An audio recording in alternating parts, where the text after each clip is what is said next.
Hola amigos, buenas noches. Otra vez acá en las pelotas de mi abuelo.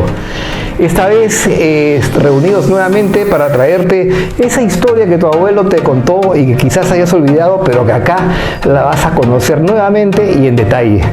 ¿Qué tal, George? ¿Cómo estás? ¿Qué tenemos para hoy día? Cuéntanos. Bien, bien. Hola, Kike. Hola, amigos. Para el día de hoy tenemos el programa donde se va a hablar del año 1983 y el fútbol peruano.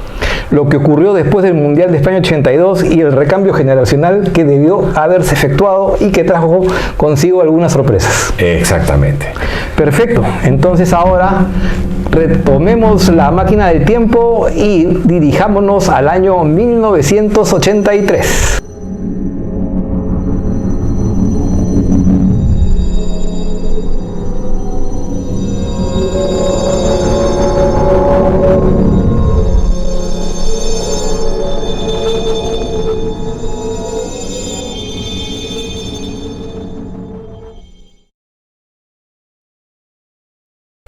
El año del cerdo según el horóscopo chino. ¿Qué sucedía en 1983 en el Perú?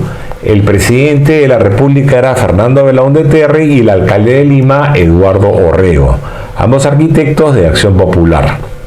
Mientras que en los Estados Unidos el presidente era Ronald Reagan y el vicepresidente George Bush Sr., ambos del Partido Republicano. ¿Qué más ocurrió? Se retira del tenis el pentacampeón de Wimbledon, Bjorn Borg. El único pentacampeón que ha habido en Wimbledon. Sí, ¿no? Ganó Wimbledon 5 veces consecutivas. O sea, consecutivas, ¿no? Exactamente. Correcto. Fallece Karen Carpenter de anorexia a los 32 años. ¿Qué más ocurre? Se crean en Perú los canales Latina y ATV. También empieza a transmitirse el Disney Channel en los Estados Unidos. En Uchurajay, en las alturas de Ayacucho, 8 periodistas son confundidos por terroristas de Sendero Luminoso y son asesinados a machetazos por pobladores del lugar. Y en Lucanamarca mueren 69 pobladores asesinados por la insanidad de Sendero Luminoso por una venganza contra el pueblo que había ejecutado a unos terroristas que habían intentado socavar la paz del pueblo. Así es. Mientras que en Bolivia era capturado Klaus Barbie, el carnicero de Lyon. En Gran Bretaña gana las elecciones el Partido Conservador de Margaret Thatcher. En España se realiza el primer trasplante de páncreas. El Papa Juan Pablo II indulta al astrónomo Galileo Galilei. Le hizo justicia. Le hizo justicia. Pero tú sabes que lo increíble, Stroessner se vuelve a reelegir en Paraguay. Cada programa que hacemos Stroessner es caserito. Caserito, se reelige cada programa. Exactamente. Increíble, estuvo en una variedad de años en el poder. ¿Qué más ocurrió? El vuelo 007 de Korean Air erróneamente ingresa a espacio aéreo soviético y es derribado por aviones caza y mueren 269 personas, ¿no? Otro acontecimiento que sucedió es que Nintendo estrena el videojuego Mario Brothers. El que hemos jugado todos, ¿no? Sí, el que menos ha pasado. ¿Sabes que también se inauguran las Torres de San Borja? Este condominio masivo que se otorgó casas por sorteo, ¿recuerdas? Claro, Limatambo, ¿no? San Borja, Torre San Borja y Torre Limatambo viene después. Claro, sí, tiene razón. Y eso básicamente fue los acontecimientos principales, fuera de que en el mes de noviembre Alfonso Barrantes gana con la Izquierda Unida las elecciones municipales. Claro. Y en diciembre Alfonsín es elegido presidente en Argentina, ya finalizando el año. Entonces, ya revisado el entorno general, social, político, entramos a la parte más interesante previa al tema central, que es la parte del entretenimiento, cine, música y deportes en general. Más televisión. Así es. Entonces entramos al siguiente bloque.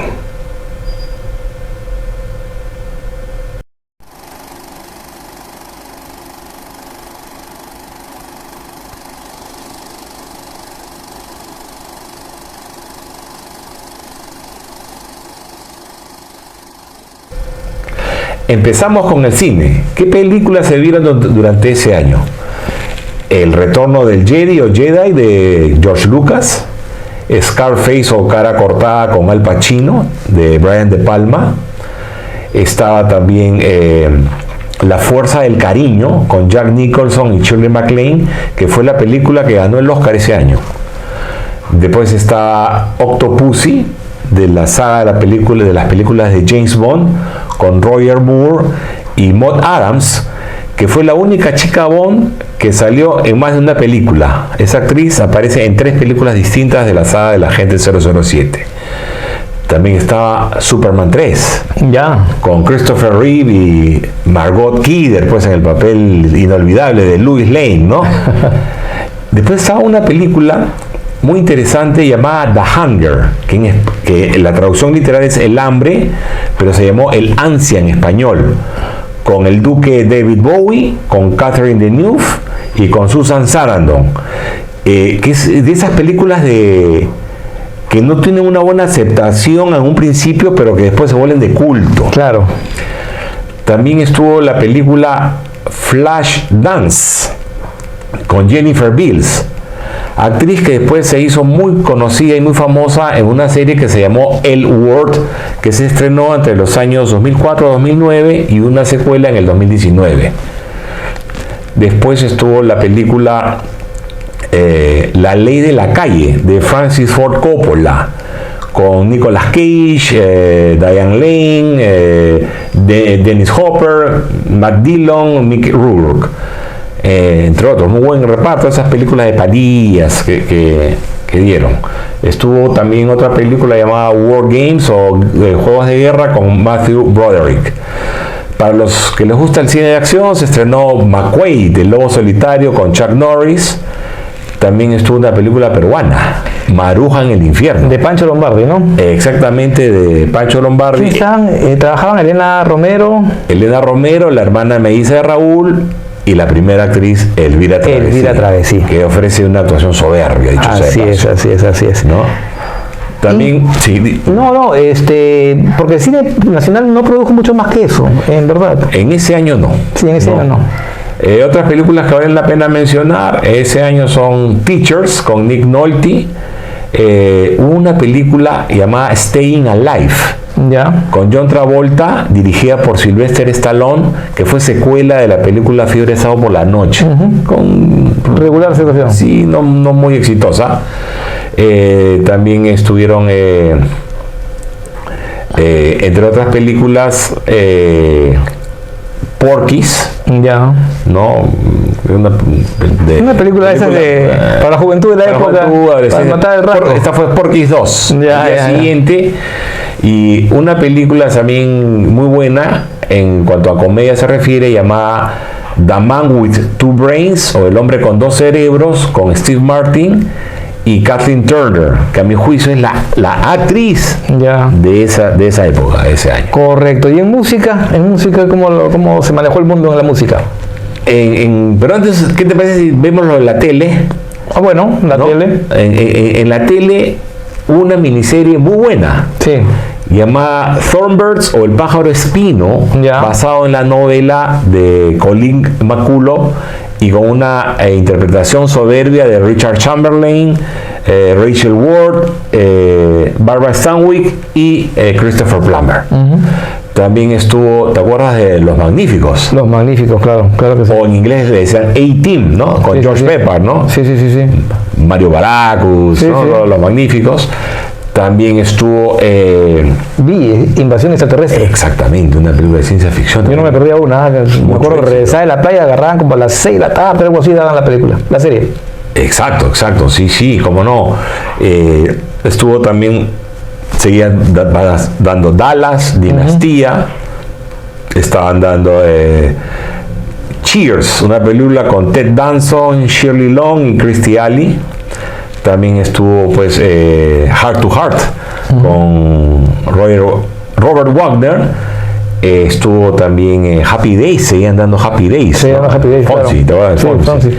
Daban también Magnum con Tom Selleck, Taxi con Tony Danza y Danny DeVito.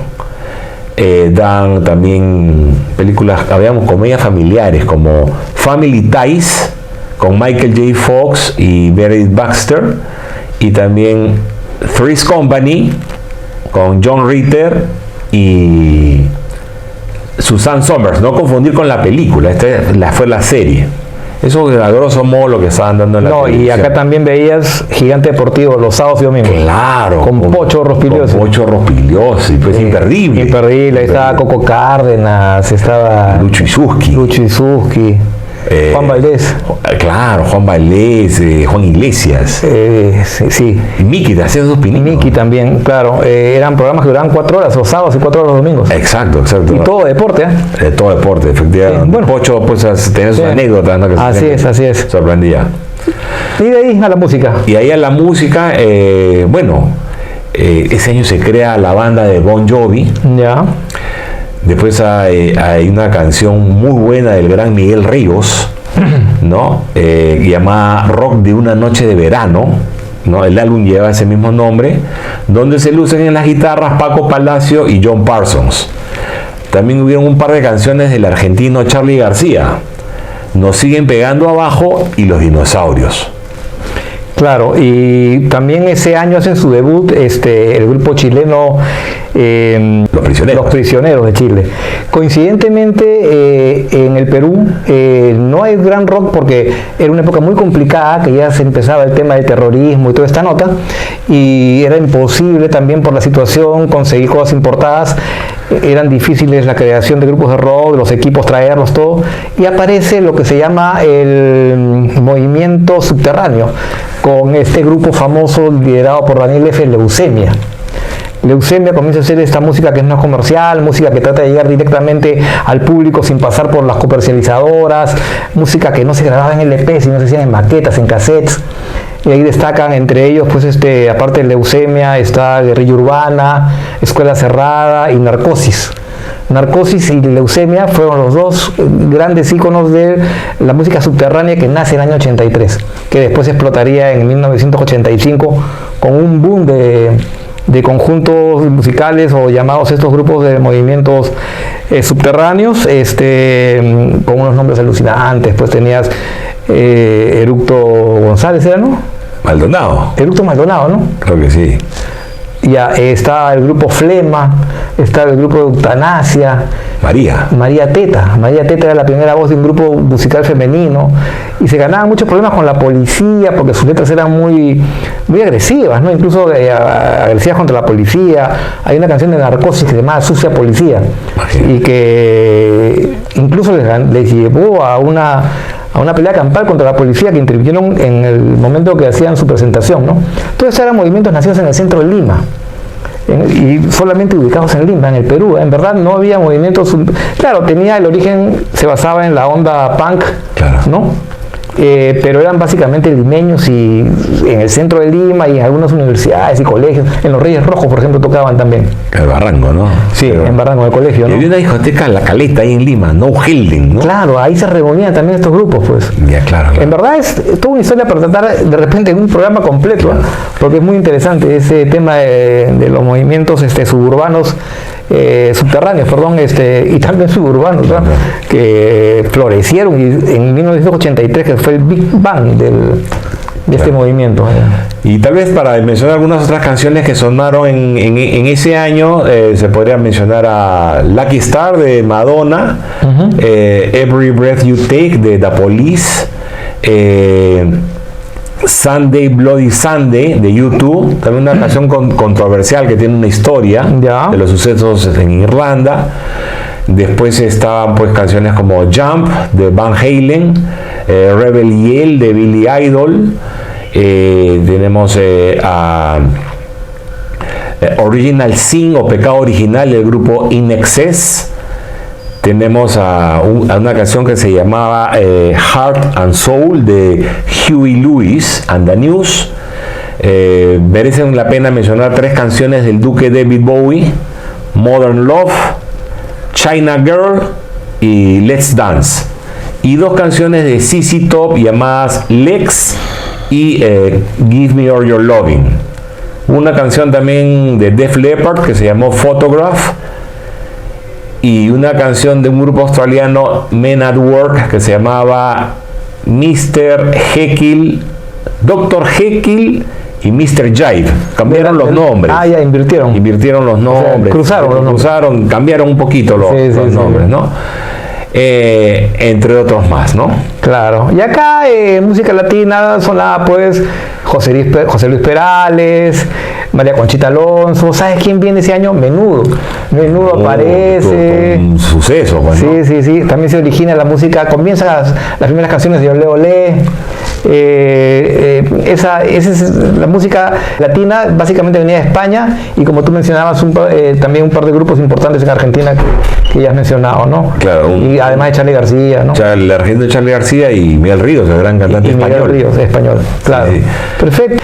Y entonces, de aquí ya nos vamos a la parte deportiva. Comencemos entonces a mirar el deporte de lo que sucedió en el año 83, cuando la selección peruana merecía un recambio porque ya se había agotado aparentemente la generación de España 82 y nos tocaba ver qué hacíamos con la selección y el fútbol peruano a partir de entonces. Nos vamos al bloque deportivo, George. Correcto, un comercial y regresamos.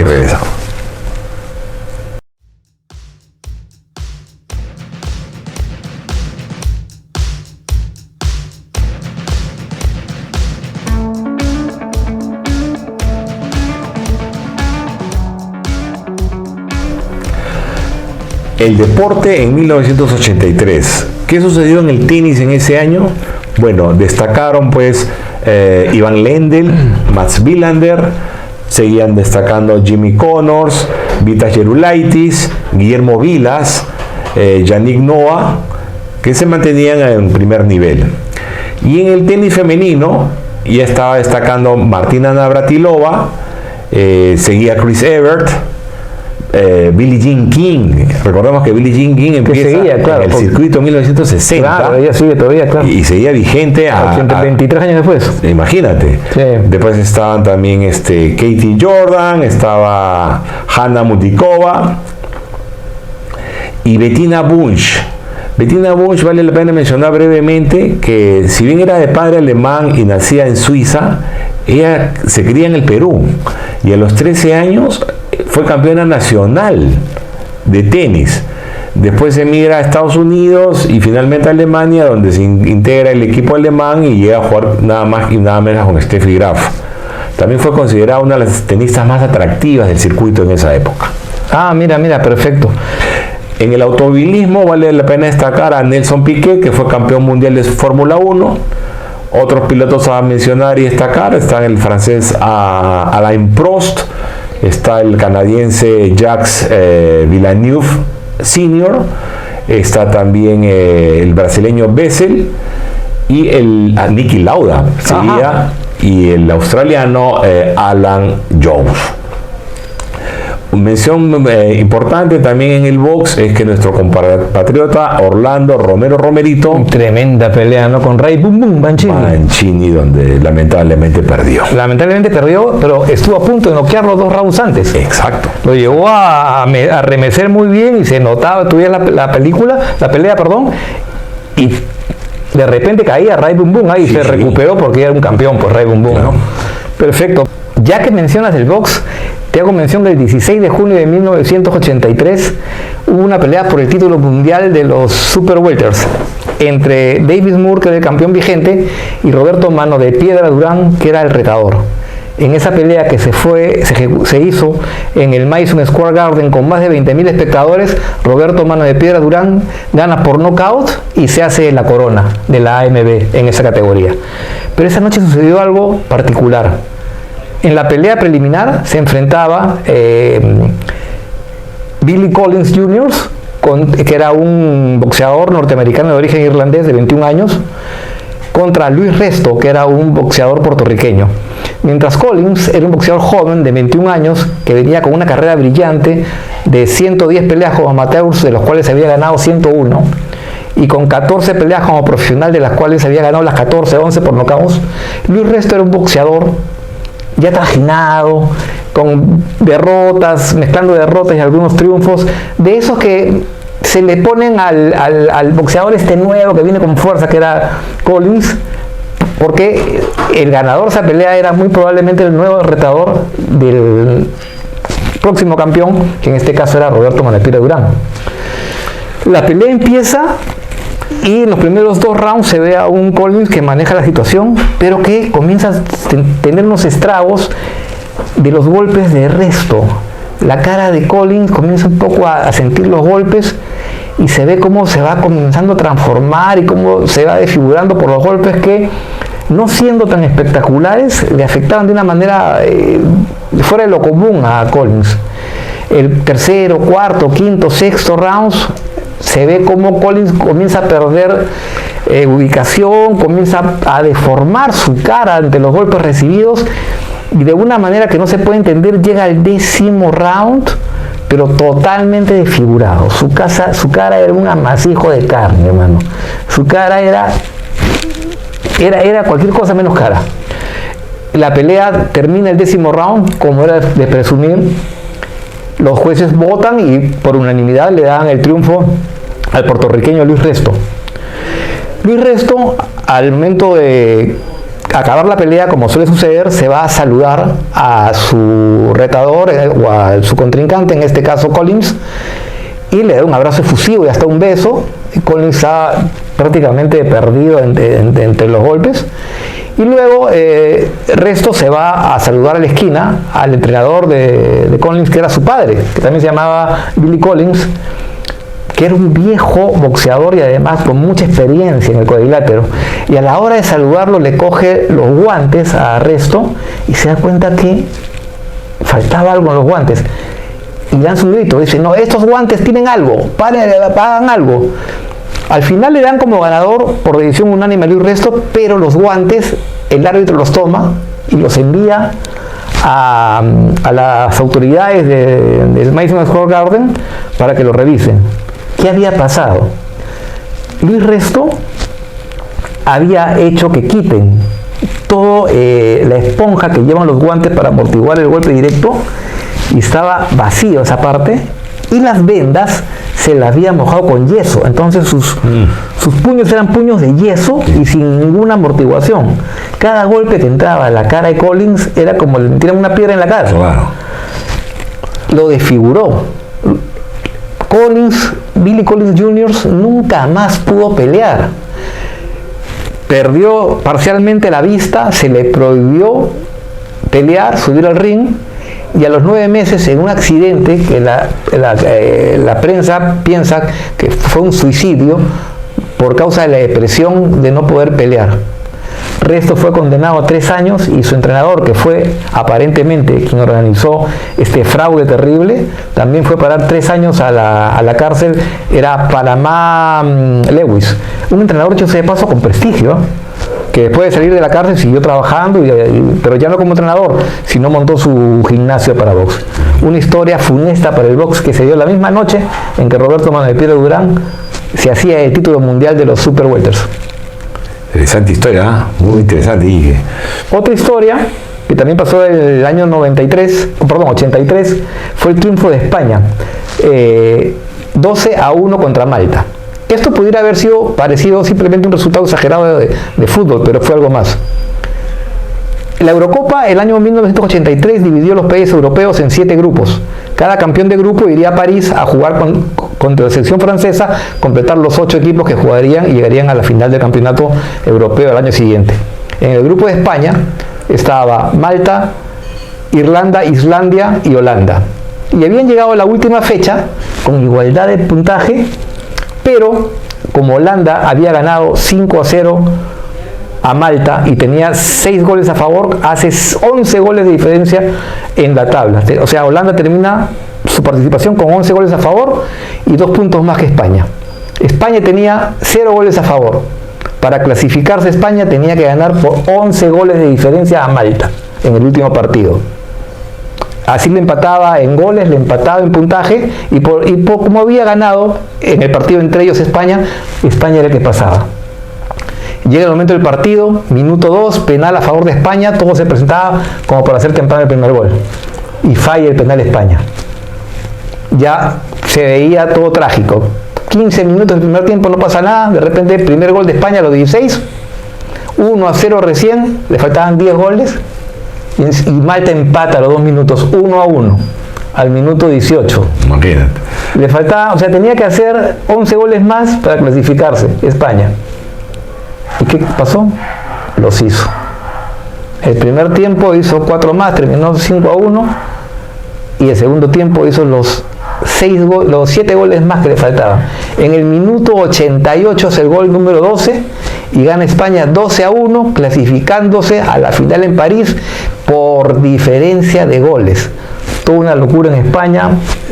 Se emborrachó toda España toda la noche, fiesta a rabiar, y es un partido recordadísimo para la afición española, que además en ese momento no dejó de ir a un mundial. Siguiendo en Europa, Quique, amigos, se da la final de la Champions League entre el Hamburgo de Alemania y la Juventus de Italia en el Estadio Olímpico de Atenas. En el equipo alemán figuraban el arquero Uli Stein, estaba el defensa Jacobs, estaba Félix Magath, un jugador que después, al ser entrenador, la afición peruana lo debe recordar porque lo dirigió a Claudio Pizarro en el Bayern de Múnich. Y también contaba con dos delanteros sumamente goleadores como Rost Schrubert y el danés Lars Bastrup. El entrenador era nada más y nada menos que Ernest Happel, quien había sido el entrenador de Holanda en el Mundial de 1978. Claro, con la Ninga, con... ¿No? Ese es el entrenador. Mientras que en la Vecchia Signora estaba Dinosov, estaba Gentile, Chilea, estaba Cabrini, estaba Tarrelli, estaba nada más y nada menos que Michel Platini, y una delantera, pues, Boniek, Paolo Rossi y Roberto Bettia. Nada menos. Y el entrenador Giovanni Trapattoni. Nada. ¿No? Que eran muchos de ellos campeones del año anterior en el Mundial del 82. Una nadita. Sin embargo, gana el Hamburgo, que ya no contaba para ese año con Kevin Keegan, el super ratón, ¿no? Que también había destacado mucho en el Hamburgo, sino que ese año regresa a Inglaterra, pero para jugar por el Newcastle. Y bueno, el gol de la final lo hace Félix Magath, y campeón del Hamburgo. Y en la Copa UEFA la final es entre el Anderlecht de Bélgica contra el Benfica de Portugal. En el Benfica el entrenador era Sven-Göran Eriksson, entrenador sueco muy conocido. Y en el Anderlecht jugaba un extraordinario defensa danés, Morten Olsen, de los mejores defensas que he visto, de ese estilo. Era grande, danés, en fin, pero de defensa fino, tipo Beckenbauer. Mientras que en nuestra Copa Libertadores, la final se da entre Peñarol, que era el vigente campeón, ¿no? Que la temporada anterior le había ganado la final al Cobreloa de Chile, versus el Gremio de Brasil. En Peñarol figuraban, pues, Diogo, estaba Saralegui y estaba un extraordinario goleador, ya un poco veterano, pero no menos eficaz, Fernando Morena. Y el entrenador era un conocido por la afición peruana, ya que había entrenado a Alianza Lima anteriormente, Hugo Bañulo. Mientras que en el Gremio de Brasil estaba el arquero Mazzaropi. Mazzaropi es el arquero que hasta el día de hoy posee el récord de imbatibilidad mundial, 1816 minutos invicto. Sacando cuentas son más o menos 20 partidos. Claro.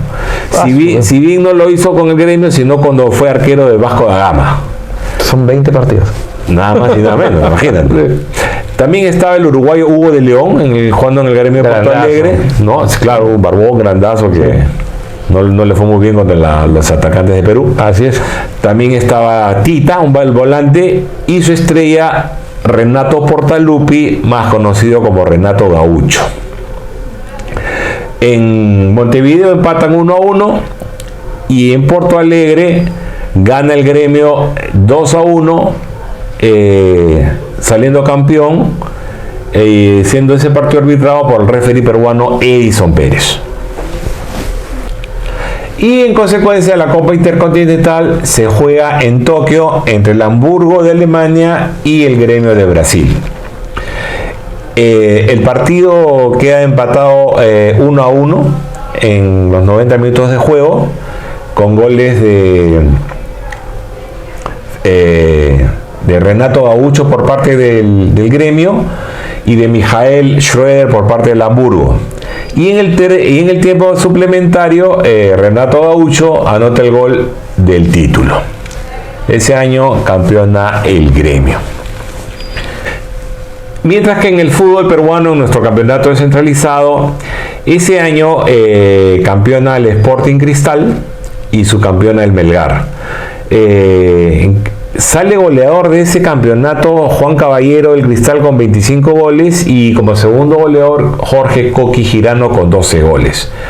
En el Cristal le figura, en un principio estuvo Ramón Quiroga, pero después se migra y se va a jugar a Ecuador por el Barcelona Guayaquil.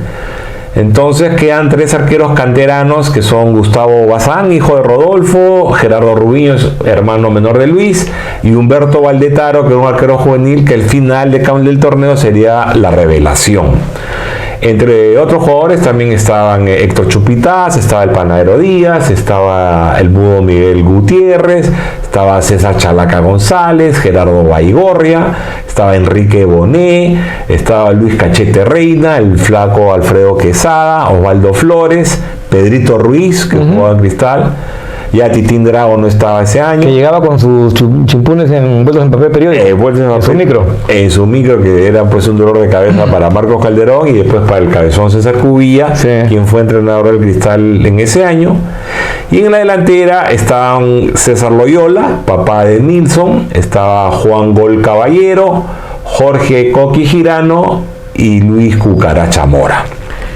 Te comento, ese campeonato descentralizado se jugó por primera vez con 17 equipos. ¿Qué había pasado? Que el año anterior, en 1982, no hubo baja, porque el equipo que quedó al final, después de una liguilla entre los que quedaban últimos, fue el Deportivo Junín, que después se convirtió en Huancayo, ¿no? El Deportivo Junín revalidó contra un equipo de La Oroya, porque tenía que revalidar contra un equipo de su liga de origen. Y como le gana los 2 partidos, 2-1 en La Oroya y 5-0 en Huancayo, el incontrastable, se queda en primera división.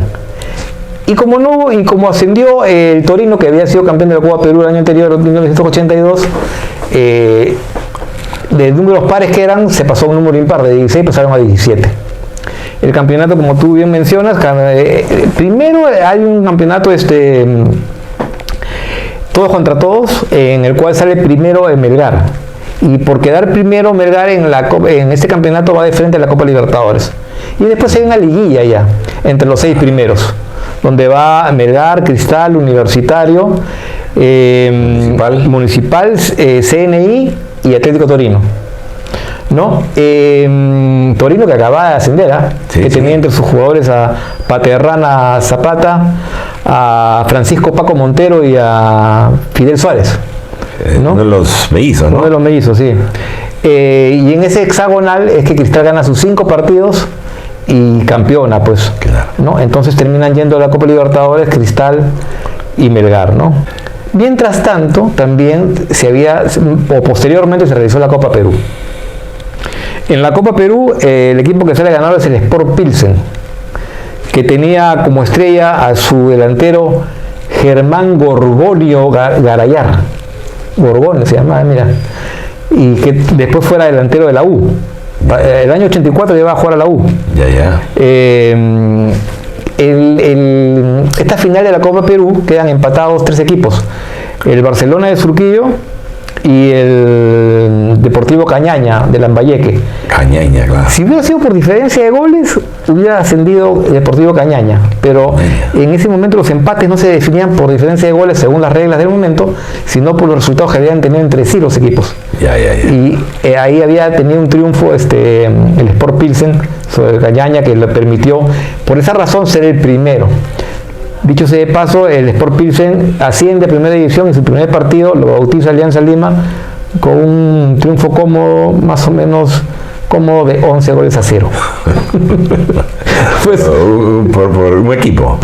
Sí, un gol por jugador. Sí. Un gol por jugador. Eso, curiosamente, en noviembre hubo un clásico de fútbol que no te puedes imaginar. Jugaron Barcelona contra el Real Madrid. Nada más y nada menos. En noviembre en el Estadio Nacional de Lima, Perú, Barcelona y Real Madrid. Claro que era Barcelona de Surquillo y Real Madrid de Camaná, ¿no? Claro. Pero ahí estaban los dos equipos. Y Barcelona además usaba la misma vestimenta que usaba el Barcelona, o sea, la azulgrana. ¿No? Después teníamos la segunda división. Y en la segunda división el que campeona es otro equipo de Surquillo, el González Prada. Mierda. O sea, el Surquillo tenía dos equipos de primer nivel. Y mira que ninguno de los dos pudo subir a primera división, a pesar de que los dos fueron ganadores, entre comillas, uno sí limpio, el González Prada, y Barcelona Surquillo tuvo los mismos 7 puntos con el que subió Sport Pilsen, ¿no? Claro. Pero ninguno de los equipos surquillanos pudo subir teniendo jugadores buenos, ¿no? Bueno, y ese fue la Copa Perú y la segunda división que regresaba desde el año 72, me parece que no jugaba la Copa Perú. Claro, hay una interrupción, ¿no? Que no se jugó perdón, que no se jugó segunda división. Que no se jugó segunda división. Regresaba a la segunda división, pero regresaba sin ascenso. O sea, no sé, bueno. Claro. O sea, ¿cuál es el aliciente, no? Igual frustración para los surquillanos, ¿no? Claro. Tremenda frustración para todos surquillos, porque por un lado campeonando no pudieron ascender a primera y por otro lado a punto de campeonar por una diferencia de goles o de partidos ganados no pudo subir el Barcelona, ¿no? Y ya completamos con la primera división que sale campeón Cristal, acompañando a Melgar a la Copa Libertadores. Okay. Y es en ese contexto que del fútbol peruano y de esos equipos del fútbol peruano de la primera división donde tenemos que abastecernos para reemplazar aquella selección del 82 que tenía grandes estrellas y que ya no contábamos con ellas.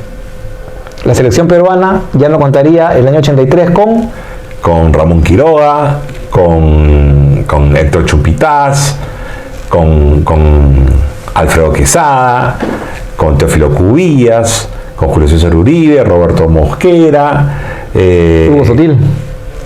Claro, Hugo Sotil, Percy Rojas, Juan Carlos Oblitas, Guillermo La Rosa, el Loro César Cueto. O sea, había que renovar el fútbol peruano. Claro, era la ocasión. No era porque no jugaran, sino que simplemente en esa época no habían fechas FIFA que te daban los jugadores. Simplemente los clubes no lo daban y no los daban.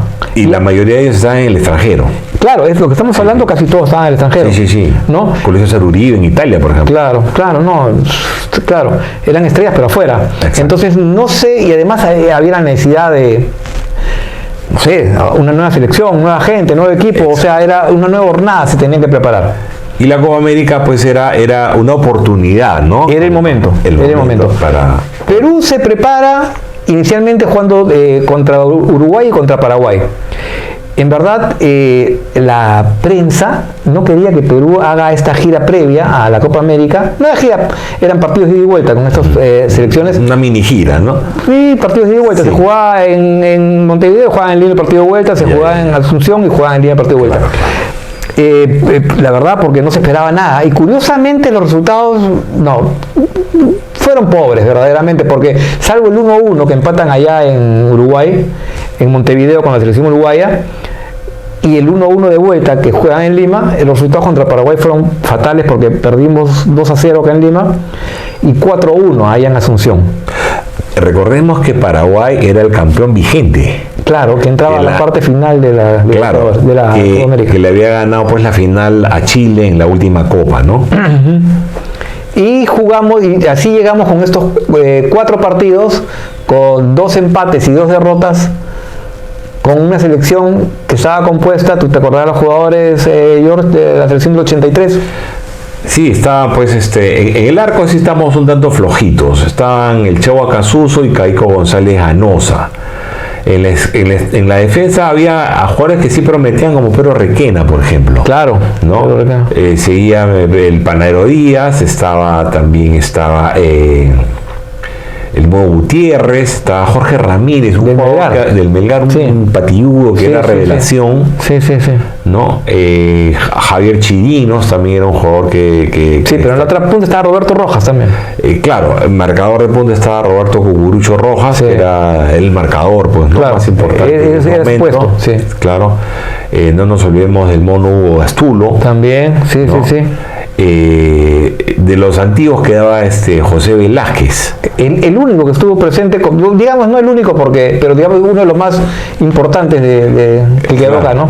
Estaba Germán Cocoliche Leguía. Claro. Estaba Luis Cachete Reina. Y además de Cachete Reina, pues estaba Eduardo Malásquez, el loco Miguel Seminario, Bonelli. la bruja Pedro Bonelli. Estaba Raúl Borriti, pero que no estuvo en esa elección. Ya. Pero sí tenía como para poder estar participando. Estaba también pues Franco Gol Navarro y Juan Gol Caballero. Claro. Eduardo Rey Muñoz por la derecha, Coqui Girano por la izquierda. O se cambiaban puntas, ¿no? Sí, Coqui Girano también Sí. estaba, obviamente. Sí. La Cucaracha Mora también estaba. Cucaracha Mora también, otro Sí. goleador Sí, de Polendas. Sí. El Chino Labarte me parece que no estuvo en esa selección, que también podía haber estado. ¿Ah? Ya. No, me parece, estaba en Chile, no recuerdo bien si ya había regresado porque estaba en el Palestino de Chile. Ya. Y iba a México, pero no estuvo. El tema es que no estuvo. Y básicamente esa era la selección dirigida por la dupla de Juan José JJ Tan Y el profesor Zacarías. Y el profesor Lucho Zacarías. Así es. El profesor Tan, pues, tan bien no le fue. Exactamente. La Copa, ya entrando a la Copa América, los resultados pues no los acompañaron, ¿no? Exacto. Sin embargo, hacen una buena primera fase. Les toca Sí. a Perú con Colombia y Bolivia, Ahí pasan, ¿no? Sí. donde ganan, ¿no? Primero juegan allá, empatan 2-2 Ya. en Colombia, en Bogotá. Sí.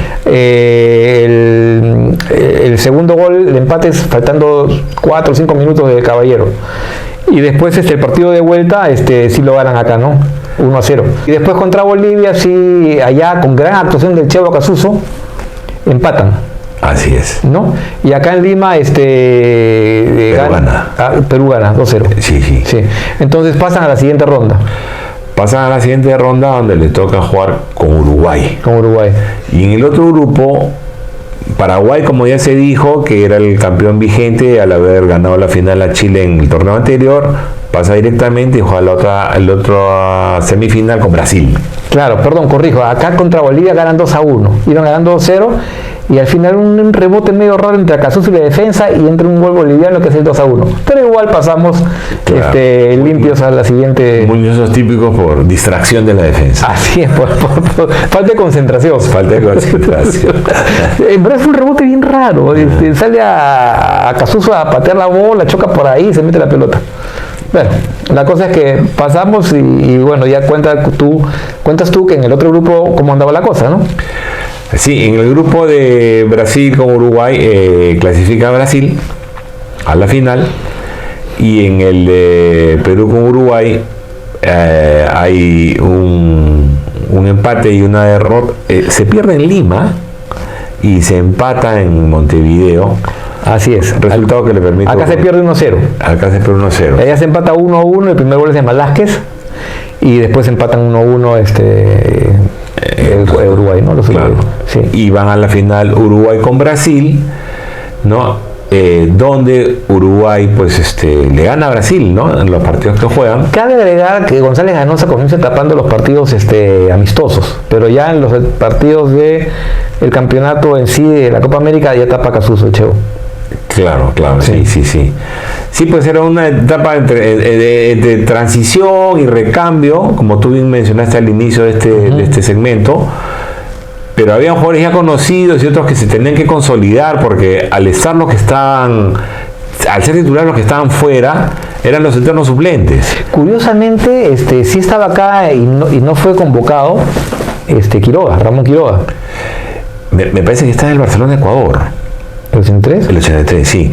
Por eso es que, como mencioné, cuando hablamos del torneo local, inicia en el equipo del Cristal. Ya. Pero ahí se va contratado al Barcelona de Ecuador y quedan Gerardo Rubiños, Bazán y Valdetaro, donde Rubiños tapa todo el torneo y la liguilla final la tapa Valdetaro. Claro, a raíz de una sugerencia de un periodista que era Luis Miguel López Cano. Luis Miguel López Cano, que se lo va a buscar a César Cubilla. A César Cubilla. Sí. Y le dice, oye, ¿por qué no le das la oportunidad a Valdetaro? Porque el chico está bien, ¿no? Sí.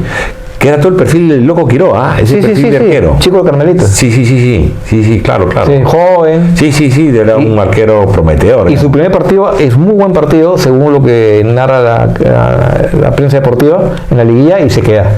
Sí, se queda toda la liguilla. Así es. Por eso es que digamos que Quiroga estaba afuera y se juegan con arqueros del torneo local que no otorgaban pues la confianza, que eran Acasuso y González Ganosa, pero lamentablemente no había otro arquero del Boys, de Chacal Herrera también, pero no eran unos arqueros digamos que pudieran destacar a nivel internacional como lo hacían en el medio local, ¿no? Claro. Sí, pues porque en verdad Oviedo estaba en el Melgar, que tampoco era, porque estamos hablando del equipo campeón, Oviedo, sí, ¿no? Su campeón Melgar, ¿no? Claro, campeón descentralizado, su campeón claro. Oviedo tampoco lo convocaron. Hubo un arquero que era interesante, que lo pudieron convocar, siempre me dio la atención por qué no lo convocaron. Era un arquero del Universitario de Deportes, Juan Carlos Jaime. Y era peruano. Claro, porque él era argentino de nacimiento, ¿no? Pero al casarse con la basquetbolista Lili Cárpena, ya obtiene la nacionalidad peruana. Y nunca lo convocan, ¿no? No lo convocan. Por lo menos en ese campeonato no lo convocaron. Claro, porque al estar Quiroga en la selección y Ballesteros ya habiendo cumplido su ciclo, de repente el reemplazante natural de Ballesteros hubiera sido Jaime en la selección, hubiera sido un buen suplente de Quiroga. Y en este campeonato inclusive hasta ser titular. Sí, pues si no pasó nada. Sí, no recuerdo el porqué, ¿no? Sí, pero lo cierto es que fueron Acasuso y González Ganosa y es Acasuso que tapa en la Copa América. Y bueno, después de la eliminación ya se juega la final ahí entre... En la final Brasil con Uruguay. Con Uruguay, claro. ¿No? Donde hay un empate y un triunfo. Ya. Y Uruguay campeona. Y a un Brasil pues que tenía al equipo varios jugadores del 82. Claro. Estaba Emerson Leao, estaba pues Leandro, estaba Junior, estaba Sócrates, Zico estuvo en algunos partidos, pero parece que se lesionó, ya no estuvo. Estaba Roberto Gaucho. O sea, tenía un equipo como para ser campeón. Eder, también un zurdo. Una patada brutal, ¿no? Sin embargo, Uruguay, pues, que también era medio gitano con los brasileños. Sí. Le ganó el... Y Uruguay se lleva la copa y bueno, y nos quedamos finalmente la selección peruana se queda con un equipo que no convenció. Exacto. Que no llegó a convencer. Porque años más adelante, que ya será la materia de otro programa, regresan pues, todos a jugar al 85. Los antiguos. Y terminamos el año. Incluyendo a Loco Quiroga. Incluyendo el Loco Quiroga. Sí. Claro. Que ya el Loco Quiroga, claro. Sí, pues... empiezan a regresar. Regresan todos, porque ya la eliminatoria que nos elimina Argentina en el 85, juegan todos de nuevo. Claro, empiezan a jugar y aunque tapa Casuso, juega también el Mono Gastulo. Claro. ¿No? Entonces ahí habría que... fue un intento fallido, Reynoso. Exacto, esa es la palabra. Fue un intento fallido. Y lo peor del intento fallido, más allá de que no fuimos al Mundial del 86, fue que no tuvimos ningún equipo respetado y respetable para los siguientes 10 años. Porque fue fatal la eliminatoria del 90 y fue fatal la eliminatoria del 94. Exacto. Y tuvimos el gran hueco de esa generación que no supimos o no pudimos reemplazar. Exacto, muy cierto. Qué interesante toda la historia de una generación que no pudo ver buen fútbol a partir del año 85. Exacto, muy cierto, ¿no? Efectivamente. Bueno, esa ha sido la historia de este intento de renovación del fútbol peruano. Te la hemos planteado para que la conozcas, te la hemos expuesto y esperamos que hayas encontrado agradable este programa. No te olvides de suscribirte, no te olvides de darle un like y no te olvides de ver nuestros programas. George, ¿algo para despedirte?